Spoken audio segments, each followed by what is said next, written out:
Hey folks, I'm down here in the hangar, working on the bomber again. My favorite pastime.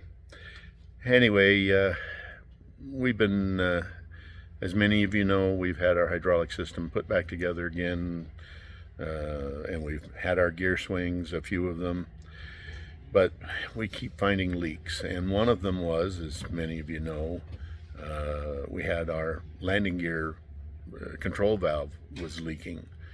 So Dave was able to find a couple NOS somewhere in the country. I don't know where he got them from, but he got them here, and we put one in, and it's been in the airplane for a while, but we hadn't put any hydraulic fluid in it because we had a couple of other leaks that we needed to deal with. Well, so we dealt with them, and we put a couple of cups worth of hydraulic fluid on the landing gear valve, and this one leaked. Pretty sure we've examined the valve a little bit. Pretty sure that the O-rings had been sitting in there for like 70-80 years, something like that, kicking back on a shelf somewhere. So we just got the correct O-rings in for that, so we're going to tear that valve down and replace the valves. Let me show you where this landing gear valve goes. Hold on. Okay, so in the original, in a Douglas version, there was a landing gear valve up in here. There was a bracket that held everything, and the control cables came up from the bottom, and everything was done up here. This whole hydraulic system was one big pallet you could take out. Well, when OnMark did a modification, they took that valve from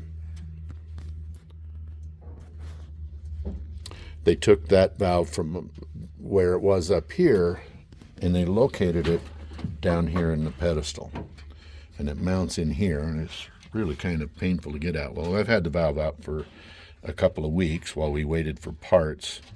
And so now let me walk outside the airplane and show you some other things. So I'm here in the left nacelle behind the secondary firewall, and the valve that my lovely assistant Doug is going to point out, there was a bad O-ring in that, and so that had a small leak in it that we've now repaired. But again, we haven't put any fluid in it to check it. All right, I'm going to go over to the other nacelle, and I'll be right back with you. So here's a slicer valve in the right nacelle, and we had a problem with this B-nut. And we've used as much of the original plumbing as we could, and there appeared to be a hardened spot in the flare in the aluminum tubing. So we've gone through and we've dressed that. We've put a conical washer on it that is a secondary seal. And so we hope we've got that taken care of. We won't know till we get fluid in it. So now we're going to tear down the landing gear valve and replace some O-rings. And then hopefully we can get that installed right away, and we can put fluid back in the system and start doing some more testing.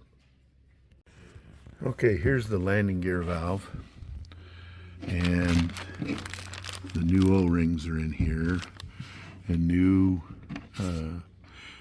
copper gasket seals for under each of the caps. So this is the rubber stop for the valve, and inside here, that's a poppet, and it's basically the seat that seals against this, and that here's your drive that you put your pulley on, and that's how you move these poppets. So on the poppet there's an O-ring, and so our job is to take all these caps off. They're all loose. Take all these caps off and replace the O-rings on these poppets. So we'll go take this over to the workbench and get Jan, and we'll kind of quickly go through this and show you what we got. Okay, so we've torn apart this. So how this works, if you can see down in the hole down there, that shaft turns, and basically there's a diamond on the end of it. And what that does, that pushes on the end of this poppet that goes down in there.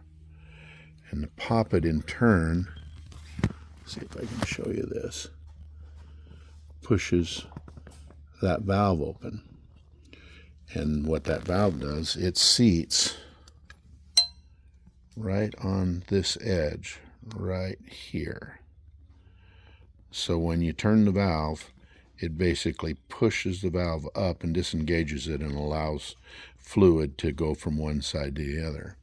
Well, the problem we're having is this is the O-ring that goes on there, and if you look at it real close, you can see how flat it is.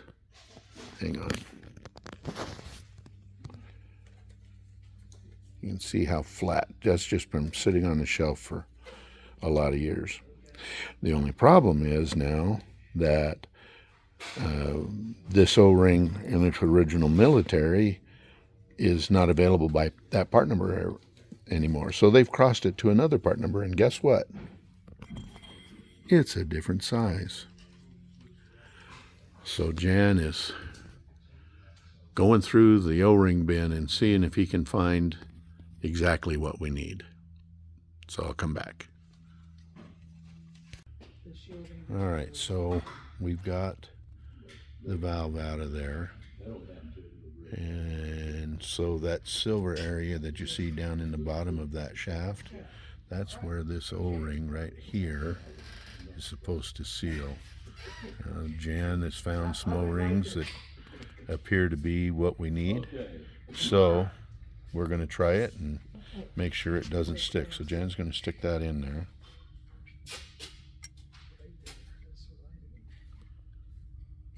How does that feel?